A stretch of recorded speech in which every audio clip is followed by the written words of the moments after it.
Bem-vindos às Conversas Além Mar, uma série de videoconferências semanais em que trazemos ao diálogo um missionário ou uma missionária. Nesta primeira semana do novo ano, temos como convidado o missionário comboniano Francisco Medeiros. Natural dos Açores, o padre Francisco Medeiros, de 69 anos, esteve em missão na África do Sul entre 1986 e 1994, onde aprendeu Zulu e viveu os anos quentes do Apartheid. Já em 2000 regressa à África do Sul, altura em que colabora com a revista missionária Worldwide e prepara o nascimento da paróquia em Mamelodi. De novo em Portugal, já prepara nova missão ao país da África Austral. Viva Padre Francisco Medeiros, como está? Estou bem, obrigado. Obrigado por estar connosco. Padre Francisco Medeiros, conte-nos um pouco da sua vocação missionária e como se revelou esse seu projeto de vida. Pronto, eu posso dizer, eu sou filho de uma família grande, 9 filhos, por isso nos Açores, já há uns anos atrás, e penso também aqui em Portugal, era costume, alguém ia para o seminário. Os meus pais, ao princípio, o meu pai, de um modo particular, ao princípio, não achou lá muito bem.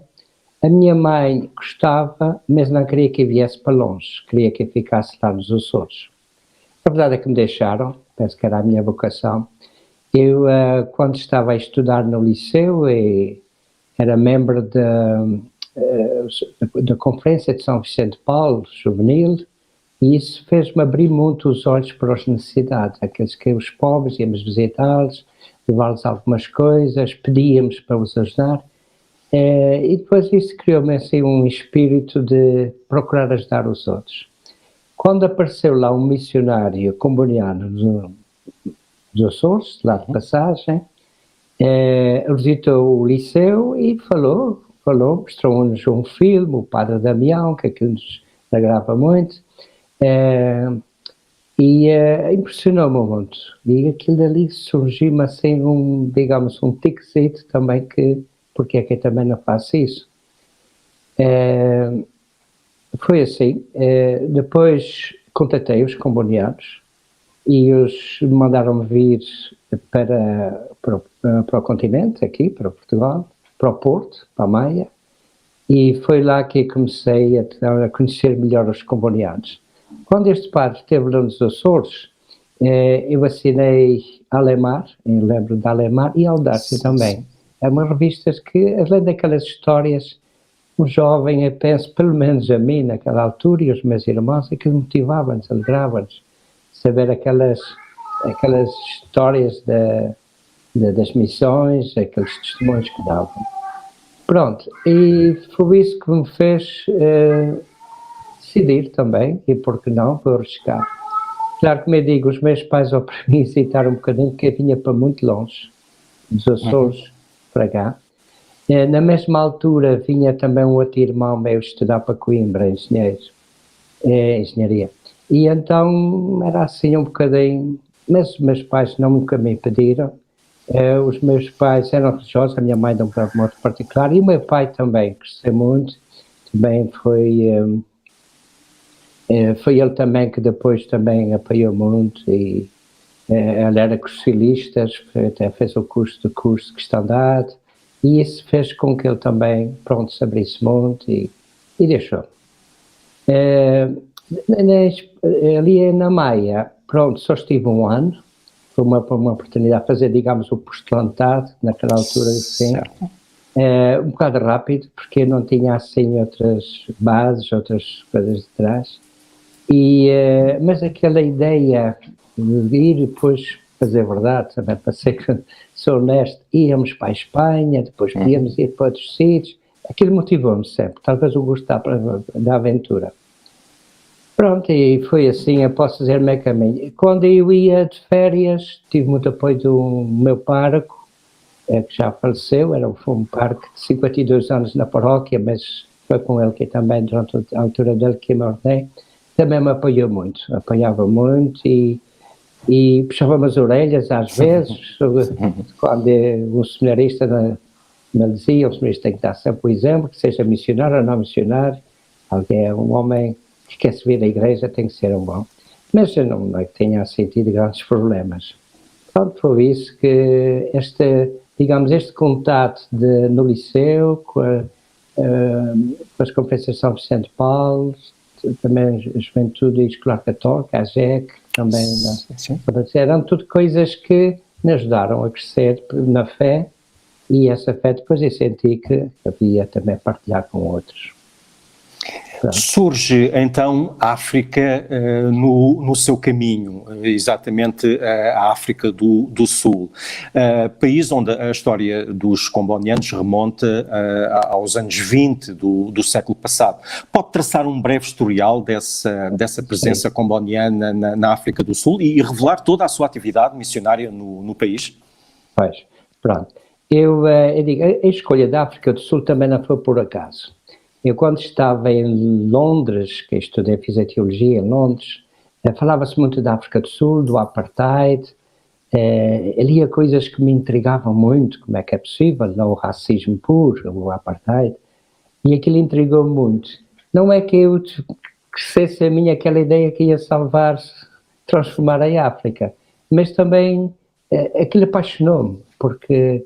e depois, compreendendo que os missionários, nós não vamos lá para os brancos, ou para aquele grupo, nem para os portugueses, embora houvesse muita gente lá, era mais a atração missionária mesmo. E eu, até para dizer a verdade, sempre preferi estar longe dos grandes centros, embora nem sempre correu assim.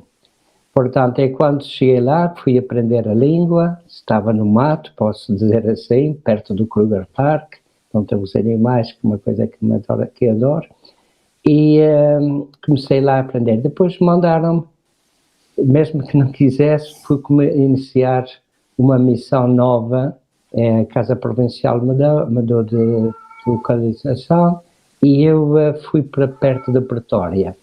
Aí foi quando eu o meu trabalho pastoral, uma paróquia nova, uma comunidade nova para nós comunianos. Depois, passado algum tempo, e voltei outra vez para perto de Mata, onde eu me sentia melhor. Embora comecei a ter dificuldades com a língua, porque o Zulu é muito difícil para nós.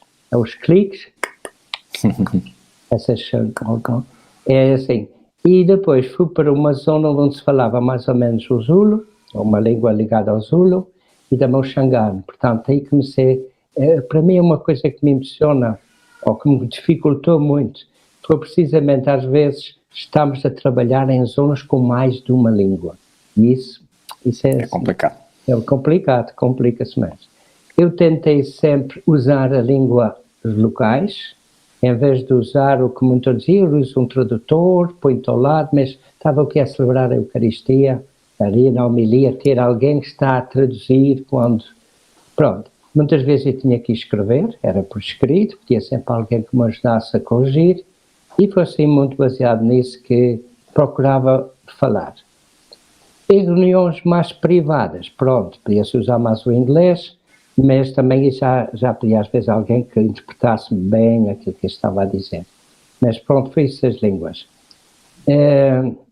O trabalho, portanto, eu sempre gostei mais de estar no mato, mas depois nem sempre correu assim.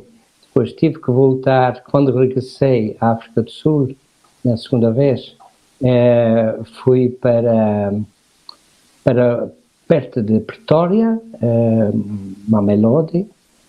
Lá eu trabalhei lá 6 anos, e foi durante esse período que construí, ou fui o grande, e construí, posso dizer que estava praticamente sozinho, a paróquia de São Daniel Comboni. Embora eu depois não continuei. Quando foi inaugurada, foi posto para lá um outro padre, e foi-me pedido para eu voltar para perto do Mata e Carnuque, uma grande missão, de onde estávamos a ter muitas dificuldades com os sacerdotes. Praticamente havia 3 e os 3 saíram. Um abandonou o sacerdócio, outro regressou bastante enfermo à Espanha, ao México, e o outro também para a Espanha. Portanto, eu fiquei praticamente sozinho. E aí, a ideia de como missionar foi aí que, para dizer a verdade, gostei mais. Em Carnuque, uma grande missão, 40 aldeias, onde e tentei motivar muitas pessoas a sentirem que a igreja são eles, não seria eu. Portanto, por exemplo, para manter a missão, em vez de estar sempre a depender de ajudas que vinham da Europa e tudo, eu recebi algumas, bastantes até, e sinto bastante agradecido, porque para isso se torna possível também que nós podemos fazer mais alguma coisa, mas aqui sempre a colaboração das pessoas locais. Por exemplo, construir algumas capelas. Quer dizer, eu vou arranjar o cimento, vocês vão fazer os blocos e vocês vão fazer os muros.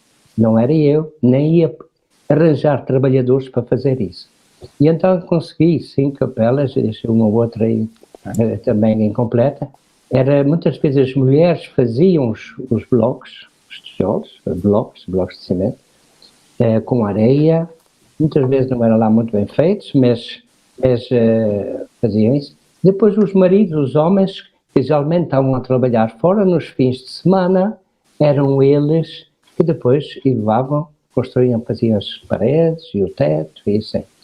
Foi um trabalho que eu digo que senti-me contente, porque embora aquilo seja África, embora aquilo seja, olhamos às vezes para as casas, meio palhotas, meio tudo, a África do Sul estava-se a desenvolver bastante e continua. E então eu senti que uma igreja não pode ser uma coisa de palha, não pode ser debaixo de uma árvore, como ao princípio eu tive. Queria dar uma coisa mais digna também para as comunidades, e era isso que eu fazia-lhes sentir, quer dizer, isto é vosso, será a vossa casa aqui de oração, eu vou-me embora, os missionários podem até não vir mais ninguém para aqui, mas vocês têm que ter um lugar e ter. Por isso eu fui muito apoiado pelas pessoas, e eu penso que foi um trabalho assim grande. O outro trabalho que também fizemos muito, não começou comigo, eu apenas dei bastante continuidade, era trabalhar muito com a juventude. Por exemplo, na Ecarnu, que são polígamos, é uma zona de poligamia, e então fazer os nossos jovens entender o sentido, que não tem muito sentido, pelo menos para os cristãos, para rapazes, para raparigas, porque aquilo torna, é muito difícil, não é só falar de religião, é que também é para a vida deles. Os homens vão longe trabalhar, deixam as mulheres atrás, elas depois são abandonadas, quer dizer, é toda uma dificuldade que eu penso que podemos e devíamos superar. E foi isso que aconteceu, quer dizer, eu dediquei-me com a colaboração também de outros, de gente local também, professores, mas tínhamos muito regularmente esses encontros, de todos os meses tínhamos que fazer esses encontros. E continuaram, e penso que ainda hoje continuam. Se pudesse regressar, até iria para lá outra vez, para Ecarnu, que é junto ao Kruger, da parte mais perto de Moçambique. Uhum. Fale-nos um pouco então, Padre Francisco Medeiros, fale-nos um pouco então desse seu projeto para o ano que agora se inicia. Pronto, eu gostava de regressar, quero ver se uma semana ou duas regresso. Está a ser difícil porque, como estive na África do Sul, era preciso um registro criminal. Não sei porquê, mas era isso que ensina. E para conseguir o registro criminal levou muito tempo, levou com mais de 4 meses para chegar. Logo que chegou, apareceu a pandemia aqui, foi tudo fechado, na seguida a embaixada também fechou, não aceitavam assim ir lá e que se esperasse, não é? Portanto, eu fui esperando, agora ultimamente, já que estou com bastante ansiedade, sim, e até estou decidido a ir, mesmo que não tenha o documento para trabalhar, mas os portugueses podemos ir como turistas. Agora em 3 meses depois vou tentar ver se, como eu tive residência permanente lá anteriormente, e tinha a documentação toda, ver se ainda posso servir disso. Se não, olha, se o que Deus quiser. Mas eu tenho a minha vontade de regressar, acima de tudo, não é para ir para dirigir nada, mas é estar um bocadinho na vanguarda do que for preciso, colaborar. Eu penso que é o mesmo espírito também de outros colegas que, no meu tempo, do passado, que estiveram lá, um ou outro também que pedi para regressar, mas neste espírito, vamos, conhecemos aquilo, conhecemos mais ou menos o ambiente. É claro que evoluiu, mudou, sim. tem grandes transformações, Mas o importante eu penso que também é apoiar e também dar a entender àquela gente, aos colegas, que eles não estão sozinhos. Agora já são muitos africanos, antes não havia praticamente nada. Agora já são muitos colegas, mesmo de outros países, do Congo, do Togo, da Etiópia, né? E senti também que eles sintam que, como europeus, também temos uma vontade de os ajudar, estar com eles, partilhar com eles. E é nesse espírito que eu quero ir, é nesse espírito que eu estou pronto, olha, vou ir e quando me mandarem, estou decidido a ir para qualquer parte. Muito bem. Dificuldade, a língua é uma dificuldade muito grande, mas com boa vontade, até as crianças ultrapassada os outros, também temos que fazer isso. Muito bem. Padre Francisco Medeiros, agradeço a sua participação nestas conversas Alemar. Obrigado mais uma vez pela sua participação. Felicidades para este ano e um grande ano 2021. São os nossos desejos. As conversas Alemar regressam brevemente com um novo convidado. Até lá.